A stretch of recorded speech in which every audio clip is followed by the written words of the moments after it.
very simple little accessory project.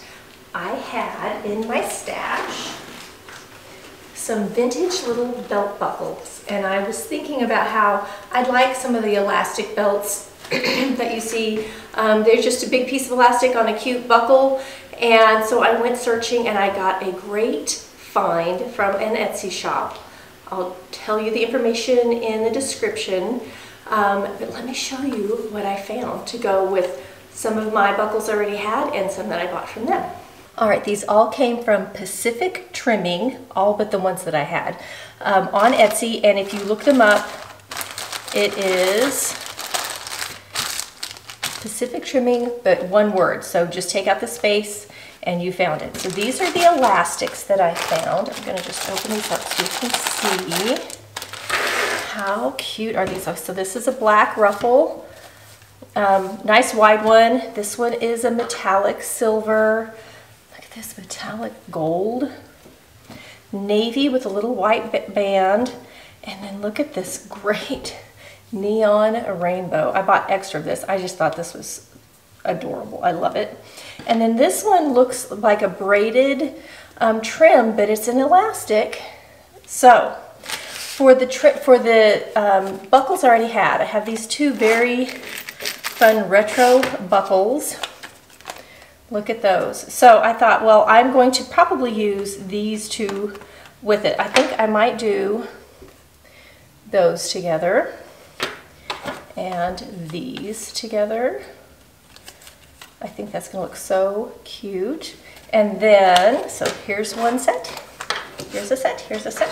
I bought some buckles from Pacific Trimming. Look at this, it looks like a butterfly. See that? And I think I'm going to use that with this one. And these buckles, this is so easy. Look at how the elastic just goes through there. You turn it back and zigzag it down. That's it. That's all I'm going to do for all of these. And you have a belt. So you're just going to measure your waist, and you want to go about your waist measurement depending on the elastic, and try it out on you. But this is such an easy project. I bought this one for the black because I wanted a wide belt. I had one that I wore all the time and I just wore it out. I just wore it till the elastic gave way. So that's how that one's going to look. Isn't that pretty? And it comes apart like that. What a neat buckle. They had lots and lots. This is just a tiny example. Now this one, I bought these thinking I would do it with that, but it's a little small. I don't have a buckle for this one necessarily. This came in a set. So when I bought this little group of buckles, you got a lot of them together. But I bought this for this one. I keep dropping it. I bought it for this size ribbon. See how tiny and cute that is? Now, the other thing I thought about doing with this is taking some of my self fabric and enclosing an elastic so that it kind of makes a little bunchy gathered fabric belt to match some of my little dresses where I would like sometimes to have it fitted and sometimes not. So I may do that too. But let me go ahead and head to the sewing machine. I'm literally just going to be looping through the elastic through this. Now this one is, they call it a no-sew because of how you could glue it. I wouldn't. I'm just going to tell you your glue is likely to let go at some point. We're just going to push our elastic through. Make sure there's room for your foot if you're sewing this at the sewing machine. So I'm going to pull it through like this, stitch it, and have a belt. You could definitely hand sew it. My battery died. What I started to say is, isn't that retro? I just love it. And this one too. Of course, these are retro buckles. Let's see, these are La Mode, $3.25 for this buckle. I'm not exactly sure when. I'm thinking 80s. But look at how cute that's going to look. Look at that. Oh my gosh, this could be so many eras, but I just think that's so fun. Okay, so I'm gonna head over to the sewing machine. I'm just gonna stitch these up real quick and show you what it looks like. This is a super fast project. If you wanna make a bunch of quick little accessories, these little things could be used for so many other things than just a belt. They're cute, they're like almost like a frog. Like you could really do a lot of things with it.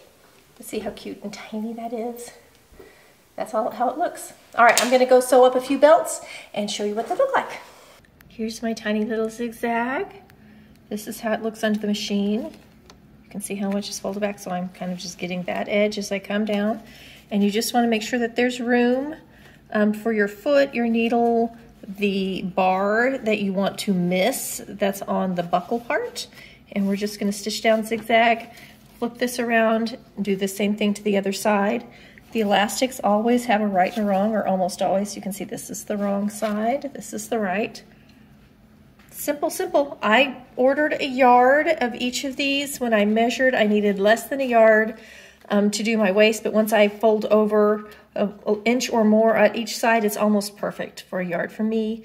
So just take your measurement. You may need 3/4 of a yard. You may need 1.5 yards. It just depends on your waist. Not my most glamorous shot, but you can see how it looks. You can see how stretchy it is. I could easily make this tighter if I want to, but that was so easy. It took literally seconds.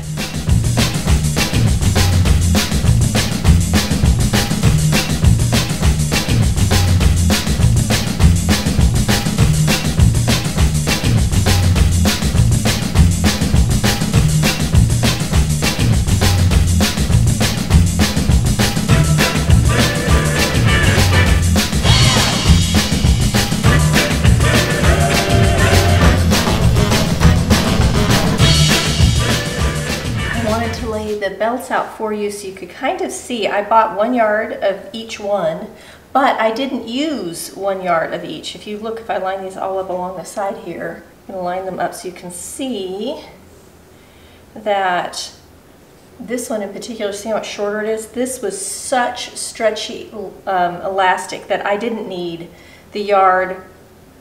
I ended up using 1 yard, and then I took off over 1 inch on each side for my seam allowance for where I sewed it up, depending on how wide the buckle was and that sort of thing, because when you're stitching you don't want to hit your buckle. So anyway, and on this one I did decide to go ahead and use one of my tiny little buckles, and it worked really well for this because it's such a nice soft stretchy elastic. And this is the one I was most excited about because I have a couple outfits I can wear it with. But anyway, I just want you to see that this is how it came out. Almost all of them I used my 1 yard except this one, and you just need to try it around you and see how it fits so that you know what you need. And on this one, this is an applied little bar of a metallic, it's like a metallic sticker almost on it. So when stitching it, I was very careful not to stitch over the metallic on the right side. Now on the wrong side, I was less concerned about it. It just doesn't really matter because it doesn't show, but on this side it really mattered. So I was very careful about that. The other thing I did is I zigzagged a lot, tried to stay in my original zigzag stitch so that I didn't look messy, but this gets a lot of pull and I want to make sure that I didn't have problems with it pulling apart or snapping on me. If you make this project, I would love to know. Put a comment down below and say I made it and let us know how it goes, or tag me on Instagram and show me your project that you made.